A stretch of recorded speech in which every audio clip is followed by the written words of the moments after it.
یہ جو بدماشوں کی طرح جا رہا ہے یہ میں ہوں، یعنی کہ محسن عربی، جو اپنے ڈیتھ سرٹیفکیٹ پہ خود سائن کرنے والا ہے۔ ارے نہیں، مذاق کر رہا ہوں۔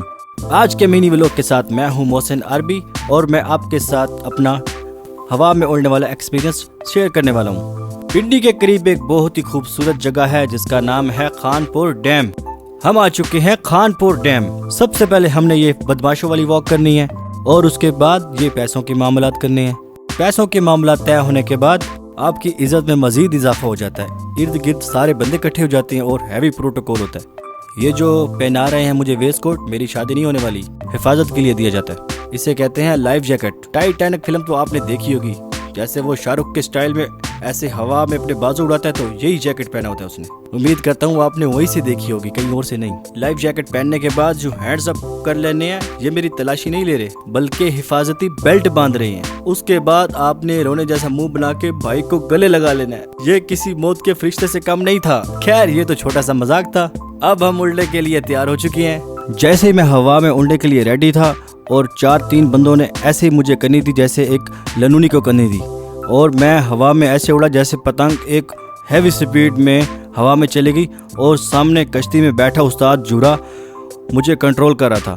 اب میں یہ پریشان تھا اوپر جا کے کہ ایسے لگ رہا تھا جیسے میں ایک لنونی ہوں اور نیچے والا مجھے کنٹرول کر رہا ہے، مجھے اڑا رہا ہے، اور سارا ڈیپینڈ تھا نیچے والی کشتی کے اوپر۔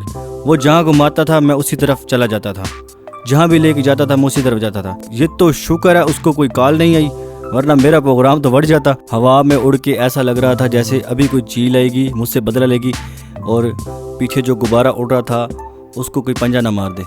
خیر، جب میں اوپر گیا نیچے، جب میں نے پانی کی طرف دیکھا تو مجھے پانی سے بہت خوف آتا تھا۔ میں پانی کو دیکھ کے تھوڑا سا گھبرا گیا، اور ہوا کی بات کروں تو مجھے ایسا فیل ہو رہا تھا جیسے میں بادلوں میں گھوم رہا ہوں، ٹھنڈی ٹھنڈی ہوا چل رہی ہے، ہوا کا پریشر اتنا ہائی، اتنا پرسکون اور ٹھنڈک محسوس ہو رہی تھی۔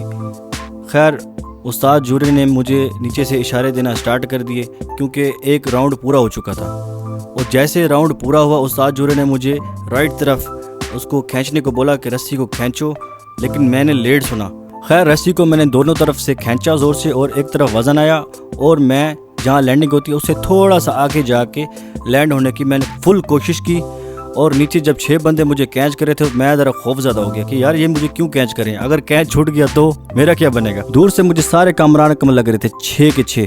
خیر، میں تو لڑکا تھا، یہ 6 آدمی تھے، اگر کوئی لڑکی ہوتی تو یہاں پہ 12-15 بندے ہوتے اس کو کینچ کرنے کے لیے، ہیلپ کرنے کے لیے، جونٹی روڈ بن جاتے، کیونکہ پاکستان میں ویسے بھی لڑکیوں کے بھائی بہت جلدی بن جاتے ہیں۔ خیر، جیسے میں ان کے ہاتھ میں آیا، انہوں نے کامران اکمل کی طرح کینچ نہیں چھوڑا، مجھے پکڑ لیا، مجھے فوراً ریکی پونٹنگ یاد آ گیا۔ واو، میں تو ان کے ہاتھ میں آ گیا ہوں، لیکن استاد جورا بوٹ نہیں روک رہا تھا۔ میں نے زور سے آواز دی، استاد جورا بوٹ روک روک، میں اتر گیا ہوں۔ خیر، اس نے پیچھے دیکھا اور اس کو بھی سمجھ لگ گئی، اور میں صحیح پوائنٹ پہ اتر آیا۔ خیر، جیسے میں نیچے اترا اور میں نے شکر ادا کیا۔ اپنا ایکسپیرینس شیئر کروں تو مجھے بہت مزہ آیا، میں ساری جولیاں مار رہا تھا۔ خیر، مجھے بہت مزہ آیا، انجوائے کیا، ایسی کوئی خوفناک سین نہیں تھا، زبردست لیول تھا۔ میں آپ کو کہوں گا کہ اپنی زندگی میں ایسے ایکسپیرینس ضرور کیا کریں، اور میری مزید ویڈیوز کو لائک، شیئر اور دعاؤں میں یاد رکھنا۔ اگلے ولاگ کے ساتھ انشاءاللہ ملاقات ہوگی، تب تک اللہ حافظ۔